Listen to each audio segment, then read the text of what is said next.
अग्निवीर क्यों लाया गया? क्या एज में आता है? सारे 16-17 के आसपास आता है। मैक्सिमम एज 30-21 है।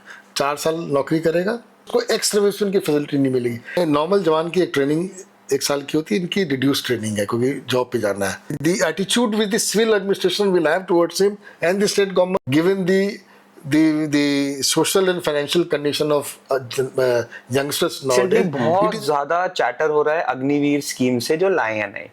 अब वो स्कीम क्या है? What is Agniveer scheme? कोई कॉमन पर्सन को आप समझा पाएंगे? And is it good, bad? What is your view? Because eventually affect वो आर्म फोर्सेस को करने वाली है। बैकग्राउंड में वो शायद सारे टैक्स पेइंग इंडिविजुअल्स को करेंगी, लेकिन मेजर इन्फ्लुएंस सारा आर्म फोर्सेस पे। तो आप बेटर व्यू बता सकते हैं कि what is the Agniveer scheme and will it help India? उसके पॉजिटिव नेगेटिव दोनों चीजें होंगी, ऐसा नहीं होगा सब कुछ एक जैसे। तो क्या हो सकता है उसमें? देखिए, अग्निवीर स्कीम नटसेल में ये 4 साल की स्कीम है, कॉन्ट्रेक्चुअल स्कीम है, जिस इंक्लूडिंग ट्रेनिंग पीरियड। नहीं, नॉर्मल जवान की एक ट्रेनिंग 1 साल की होती है, इनकी रिड्यूस ट्रेनिंग है क्योंकि जॉब पे जाना है। अगर आप उसके डिटेल में जाएंगे तो क्या है, ट्रेनिंग के बाद वो आता है अपने बटालियन में पोस्ट देने के लिए।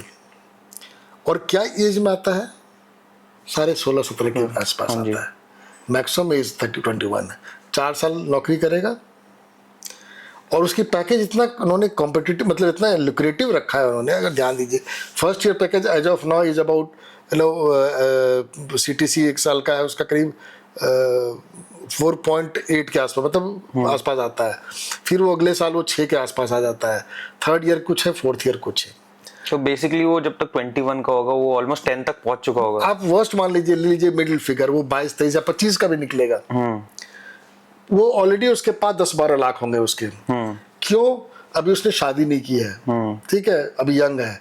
वो जो कमा रहा है उसकी ऑलमोस्ट 70% सेविंग है। ये उसके सारे फैसिलिटी जो एक रेगुलर सिपाही को मिलेगी, सब मिलेगी। उसके ग्रेचुइटी कवर भी वही है, जो insurance, army group insurance cover भी वही है, 48 लाख का। एक जवान को जो है 50 लाख है, शायद उसका भी 50 लाख ही है, या 48 लाख है, वही है।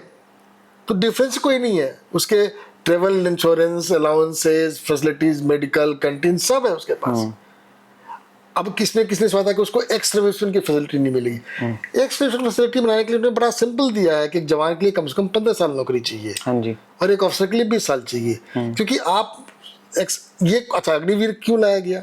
2 फायदे हैं इसके। एक तो जो ओवर राइडिंग अनएम्प्लॉयमेंट था यूथ में, अब वो 4 साल में 25 साल तक के पहले वो कुछ पैसा उसके पास आ गया। अगर वो पढ़ना चाहता है 25 साल के बाद, वो पढ़ सकता है, वो जाकर अपनी पढ़ाई करे। 25 साल में तो पढ़ रहे होते हैं लोग भाई, या वर्क फोर्स में पीजी कर रहे होते हैं, PhD कर रहे हैं, टेक्निकल कोर्सेज पढ़ाई कर रहे होते हैं। 25 साल कोई एजेड तो लाइफ नहीं है स्टूडेंट के लिए। हाँ जी। वो करने को और जॉब देख सकता है। प्लस अब तो गवर्नमेंट ने इंसेंटिव भी दे दिया है कि भाई हर एक स्टेट गवर्नमेंट अपना अपना कर रही है कि अग्निवीरों के हमारे यहाँ सिविल जॉब में इतना परसेंटेज है। वो जब 4 साल की ट्रेनिंग भी करके आ रहा है तो डिसिप्लिन जो होकर आ रहा है, उसको नॉलेज है। और किसी ने वो टेक्निकल कोर्स में ज्वाइन किया, टेक्निकल चीजों में, तो उसका फायदा उसको सिविल में मिलेगा। ना भी कुछ किया है, उसका इतना हो गया कि अगर कोई स्पेशलाइजेशन करना चाहता है कोई कोर्स में, या कोई छोटा मोटा बिजनेस भी करना चाहता है, उसका एक तो लमसम पैसे आ गए। Plus the attitude with the civil administration will have towards him and the state government will be totally favorable। तो ये सब देखते हुए आर्मी की सबसे बड़ी कमी क्या पूरी हो गई? जो शॉर्टेज हो रही थी। देखिए, अब जैसा आपको मैंने याद होगा कुछ देर पहले बताया था, तो मैं साटा रीऑर्गेनाइजेशन का पेपर बढ़ा रहा था। सरकार ने बोला मैं एक आदमी एक्स्ट्रा नहीं दूंगा, आपने एग्जिस्टिंग मैन पावर में करिए। 2004 की बात थी, 2004 की बात है।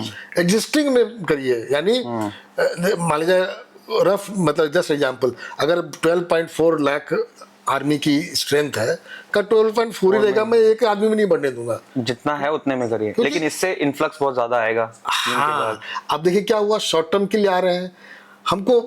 सबसे बड़ा देखिए, पे अलाउंसेस फौज में क्या होता है, pension is a substantial amount. हाँ जी। पेंशन के सर्विस, क्योंकि सी रिटायर्ड लोगों की संख्या तो बढ़ती जा रही है ना, लाइफ एक्सपेक्टेंसी बढ़ चुकी है, तो उस पर एक मेजर डिफेंस बजट चला जाता है। हाँ जी। सैलरी एंड पेंशन में। तो एक तो वो पेंशन नहीं देनी है, प्लस उस आदमी को भी फायदा है कि अनएम्प्लॉयड नहीं घुमा, 4 साल में कुछ तो रेस्पेक्टेबल कमा लिया, उसके बाद आगे अपना करेगा, बिजनेस करना है, पढ़ाई करनी है, कुछ तो करेगा। और आर्मी ने अपनी जो कमियां थी, जो डेफिशिएंसी थी मैन पावर में, वो उनकी पूरी। एंड अग्निवीर है प्रूविंग देमसेल्व्स। ऑपरेशन सिंदूर हो या ऑपरेशन रक्षक है या वैली में जितने भी ऑपरेशन चल रहे हैं, they are proving there, because young blood है भाई, दे आर वेरी एनर्जेटिक, उनको पता है।